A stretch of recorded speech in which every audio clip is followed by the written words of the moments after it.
Bismillahirrahmanirrahim. Assalamualaikum warahmatullahi wabarakatuh. Selamat siang Ananda semua. Pada pertemuan kali ini kita akan bahas beberapa model dinamis di dalam ekonometrika.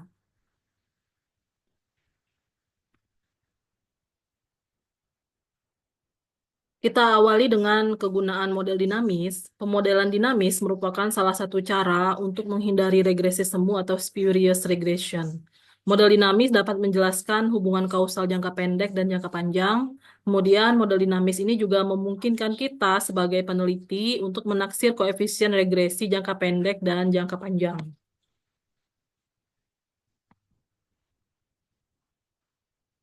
Di dalam dunia ekonomi dan permintaan penawaran itu ada beberapa model dinamis untuk mendekati perilaku permintaan uang dari masyarakat. Yang pertama, model penyesuaian parsial atau partial adjustment model atau PAM yang pertama kali dikemukakan oleh Edgar Elfage pada tahun 1967. Yang kedua, model koreksi kesalahan atau Error Correction Model atau ECM yang dipopulerkan oleh Ian Domowitz dan Imam El-Badawi pada tahun 1987. Dan yang ketiga, model cadangan penyangga atau buffer stock atau shock absorber model SAM yang ditulis oleh Michael R. Darby and Jack Carr pada tahun 1981. Dan ini adalah model yang dianggap sebagai awal mula dari model dinamis yang mana nantinya setelah ini kita bahas ada perpaduan antara distributed lag dengan error correction model dan lain sebagainya. Yang akan dibahas pada pertemuan kali ini adalah yang pertama model dinamis autoregressive distributed lag with error correction, kemudian model dinamis menggunakan metode Koik dan metode Almond, dan yang ketiga regresi data panel dinamis. Ini poin 2 dan 3 mungkin dibahas sekilas dan Ibu harap Ananda nanti akan membaca lebih lanjut, mencari sumber menggali lagi lebih lanjut. Siapa tahu nanti ketika di tempat magang Ananda menggunakan kedua model ini. Untuk yang pertama ini karena sumbernya dari eh, file atau dokumen tugas akhir mahasiswa, jadi agak lengkap nih ya, karena di sini termasuk ada nanti beberapa uji, nggak dibahas semuanya, tapi ada beberapa yang Ibu ambil di sini sebagai wawasan bagi Ananda. Yang pertama yaitu model dinamis autoregressive distributed lag with error correction. Model regresi menggunakan data deret waktu tidak hanya menggunakan pengaruh perubahan variabel bebas terhadap variabel tak bebas dalam kurun waktu dan periode pengamatan yang sama saja, namun juga menggunakan periode waktu sebelumnya. Waktu yang diperlukan bagi variabel bebas dalam mempengaruhi variabel tak bebas disebut beda kala atau lag. Dan terdapat dua macam model regresi linier yang memperhatikan pengaruh waktu, yaitu distributed lag dan model autoregresif. Dan model regresi yang menggunakan satu atau lebih data masa lampau dari variabel tak bebas di antara variabel penjelas disebut model autoregresif atau AR. Sementara model regresi yang melibatkan data pada waktu sekarang dan waktu masa lampau dari variabel penjelas disebut model distributed lag atau DL. Dan kombinasi di antara kedua model ini disebut dengan autoregressive distributed lag atau ARDL. ARDL.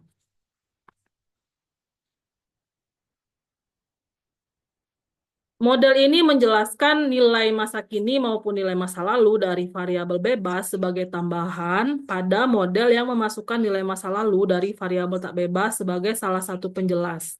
Model ini dapat membedakan respon jangka pendek dan jangka panjang dari variabel tak bebas terhadap satu unit perubahan dalam nilai variabel penjelas.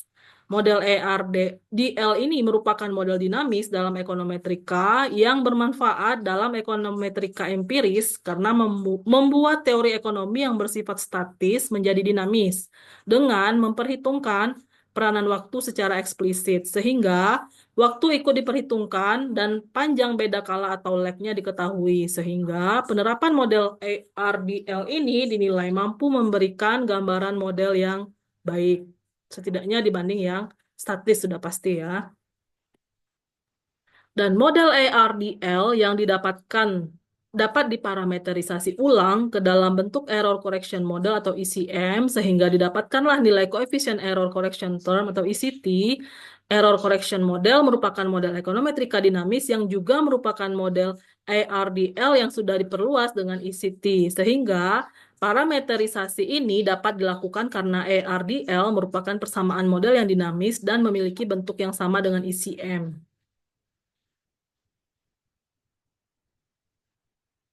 Model ARDL merupakan model yang berbasis pada ordinary least square yang dapat digunakan untuk data deret waktu yang tidak stasioner maupun kombinasi urutan integrasi. Namun yang perlu menjadi perhatian adalah model ARDL ini tidak dapat digunakan pada variabel dengan tingkat second difference. Dan menurut Gujarati, model ERDL dengan P, Q1, Q2, dan seterusnya sampai Qn dapat dinyatakan sebagaimana tertera pada layar modelnya.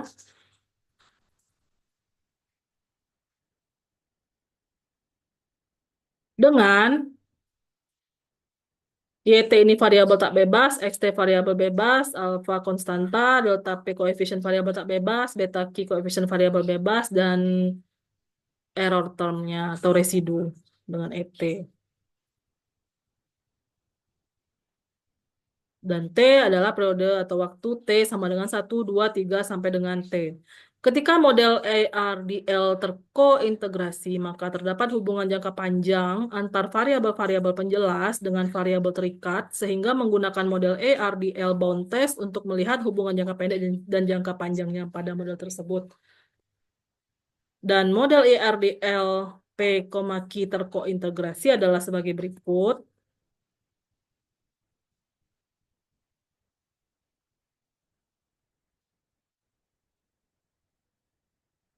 Seperti ini ya.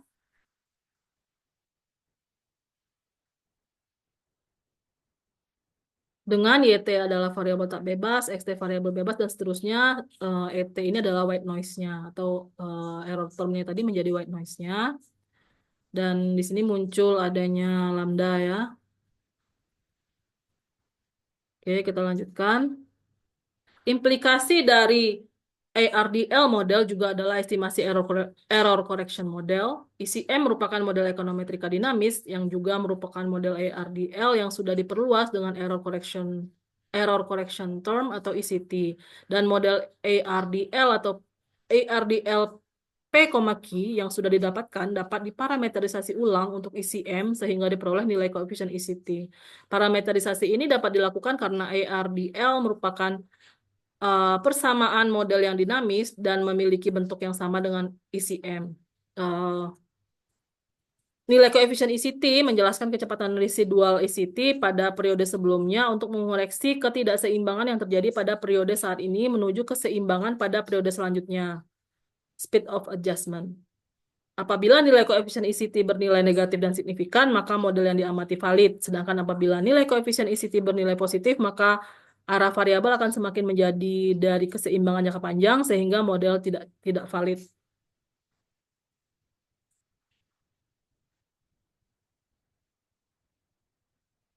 Autoregresif adalah variabel tak bebas dipengaruhi oleh variabel bebas pada waktu T, serta dipengaruhi juga oleh variabel tak bebas itu sendiri pada waktu T sama T-1. Dan model autoregresif adalah sebagai berikut, sebagaimana ditunjukkan pada layar, dengan penjelasannya dimuat juga pada layar.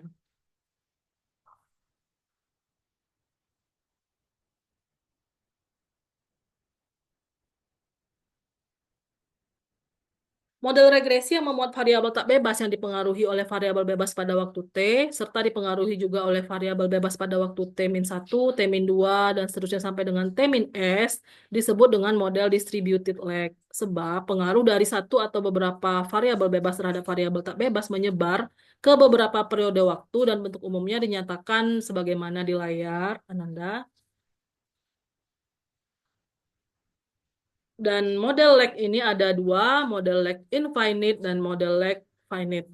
Sebagaimana pemodelannya bisa Anda baca di layar.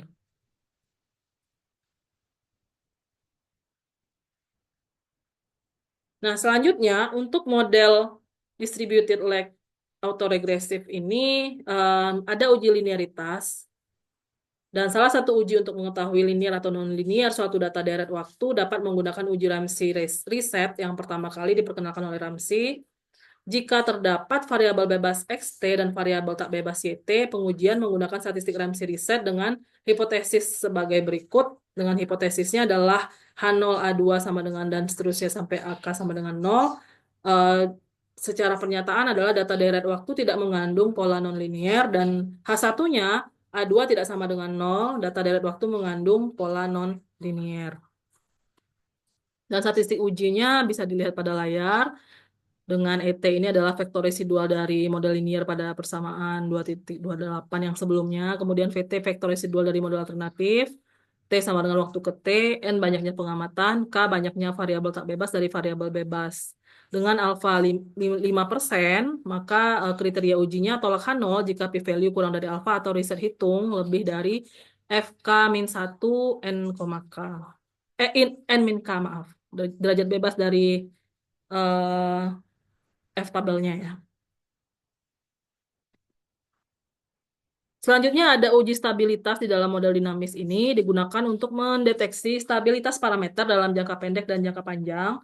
Menurut Brown itu uji stabilitas dilakukan dengan menggunakan the cumulative sum of recursive residual atau QSUM dan the cumulative sum of square recursive residual atau QSUM key. Dan uji QSUM dan QSUM key digunakan untuk mengukur stabilitas koefisien dan untuk menentukan apakah ada structural break dalam model sebagai hasil analisis. Dan uji Q-sum dan Q-sum key didasarkan pada nilai kumulatif dari jumlah rekursif residualnya.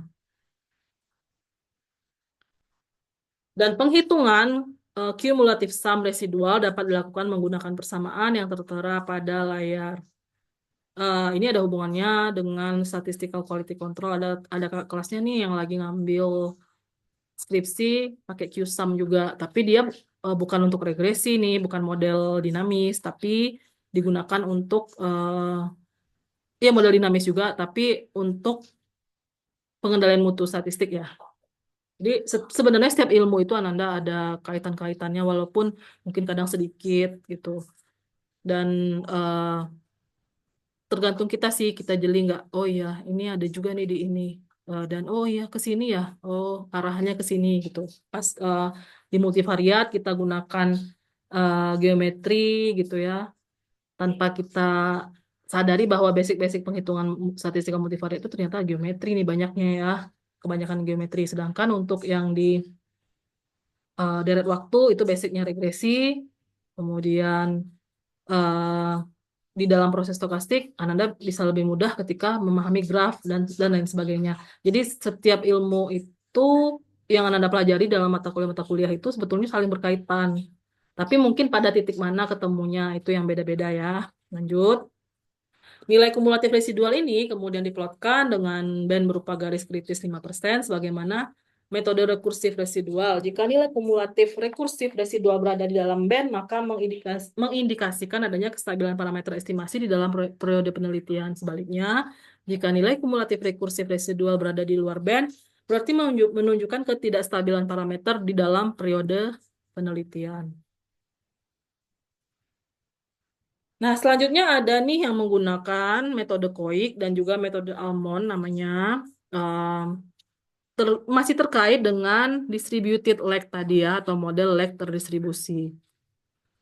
Nah, di sini Koik sudah memberikan usulan jika metode yang dipakai untuk perkiraan model distribusi lag diasumsikan tanda yang sama dimiliki oleh seluruh koefisien beta. Koefisien itu dianggap oleh Koik menurun secara geometris melalui model infinite lag, sebagaimana yang telah disebutkan di awal, dengan lambda lebih dari 0 kurang dari 1, yang dikenal sebagai rate of decline of decay, atau rata tingkat penurunan dari distribusi beda kala atau distribusi lag dan dengan 1 min lambda kecepatan penyesuaian atau speed of adjustment. Persamaan pada model infinite berarti jika nilai tiap koefisien beta k min 1 kurang dari beta k karena lambda lebih dari 0 kurang dari 1. Model koik dirumuskan sebagaimana bisa Anda lihat di layar dengan adanya parameter lambda dan juga memperhatikan bahwa error termnya itu nanti dikurangi lambda ET min 1.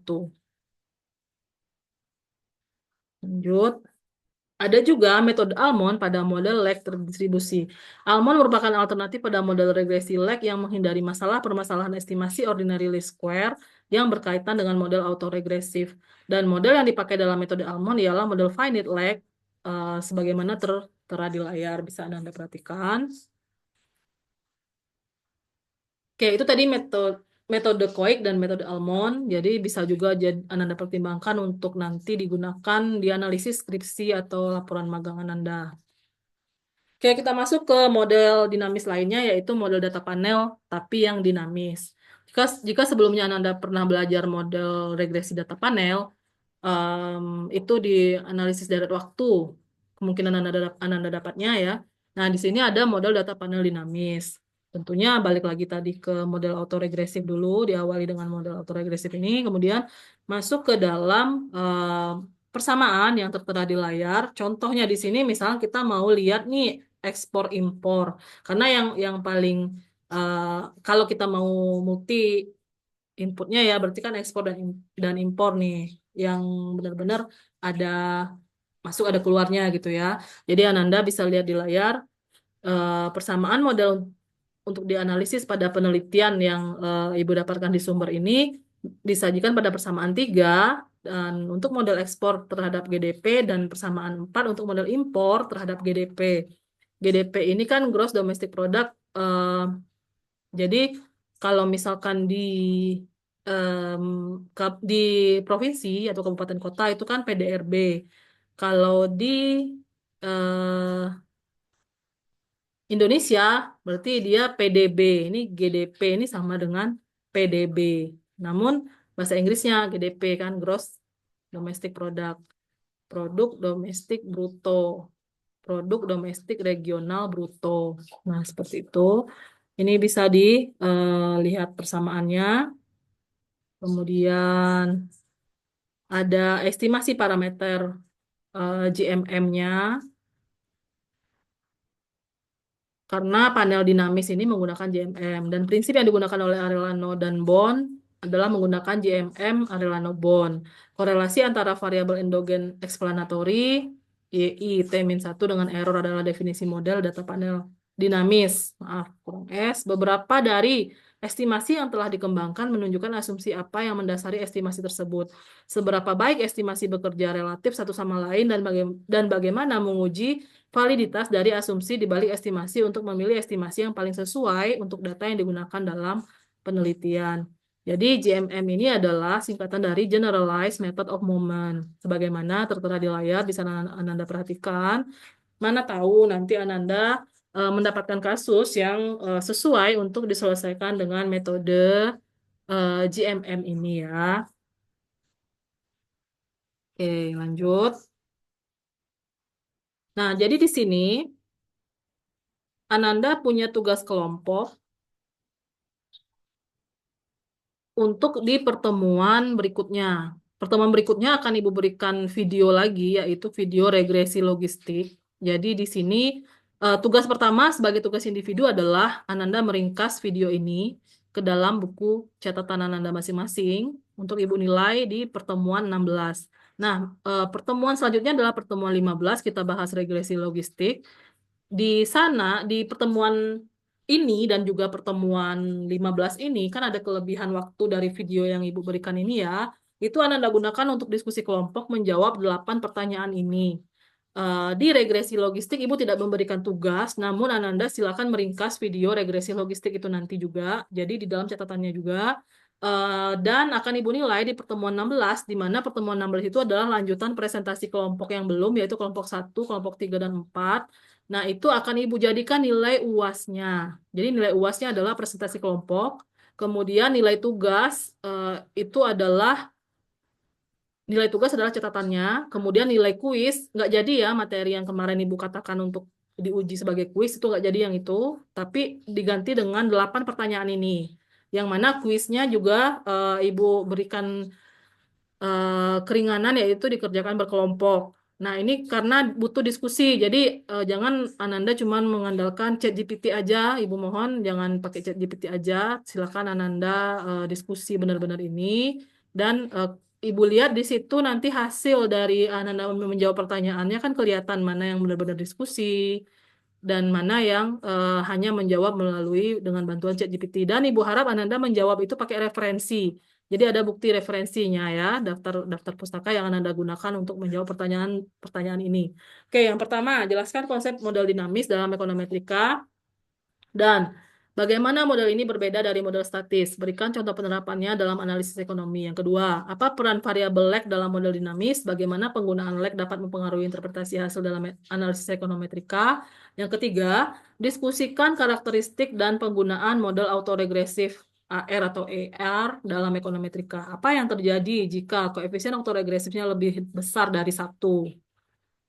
Pertanyaan berikutnya, yang keempat, bagaimana metode estimasi model dinamis berbeda dari metode estimasi model statis? Jelaskan pendekatan yang umum digunakan dalam estimasi parameter model dinamis. Yang kelima, jelaskan konsep efek jangka pendek dan jangka panjang dalam model dinamis, bagaimana efek ini dapat dihitung dan diinterpretasikan dalam analisis ekonometrika. Yang keenam, apa yang dimaksud dengan masalah endogenitas dalam model dinamis? Bagaimana teknik seperti estimasi variabel instrumental atau IV dapat digunakan untuk mengatasi masalah tersebut? Dan yang ketujuh, diskusikan penerapan model dinamis dalam analisis kebijakan ekonomi. Berikan contoh bagaimana model ini digunakan dalam penerapan ekonomi atau evaluasi dampak kebijakan. Yang kedelapan, bagaimana cara menguji stasioneritas dalam model dinamis?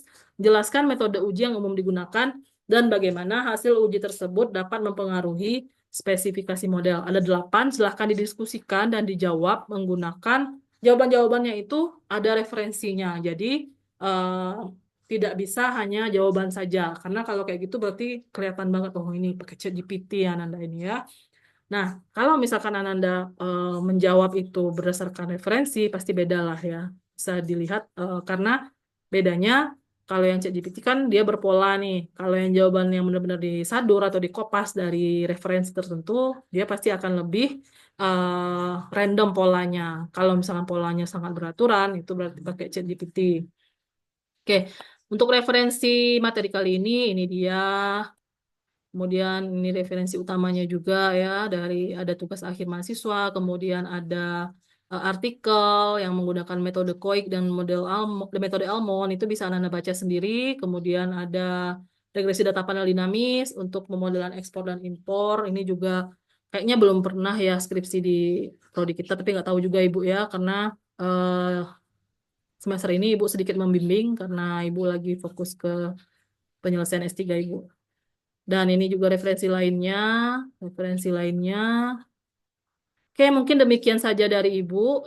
Jika ada pertanyaan, silahkan tanyakan di grup atau boleh japri.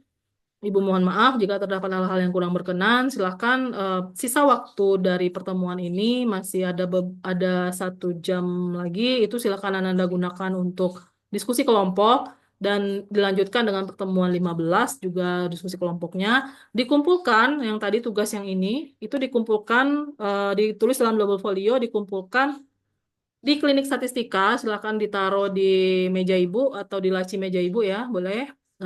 Tugas kelompoknya, kelompok 1 sampai 4.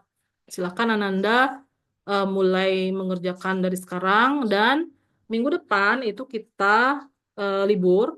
Jadi untuk pertemuan 15-nya Ibu klik mungkin besok dan Ibu berikan videonya juga besok terkait regresi logistik itu ya. Di situ nanti juga Nanda ringkas. Minggu depan istilah dengan diskusi kelompok dan juga meringkas video. Kemudian di pertemuan 16 kita ketemu lagi pada tanggal 19 Mei, kalau nggak salah hari Senin ya. Sore, Senin sore itu kita tuntaskan semua presentasinya dan Ibu cek catatannya. Mungkin itu aja dari Ibu.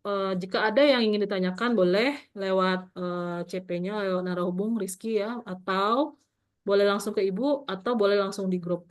Mungkin demikian, sekali lagi mohon maaf jika terdapat hal-hal yang kurang berkenan. Selamat belajar, tetap semangat. Selamat siang. Assalamualaikum warahmatullahi wabarakatuh.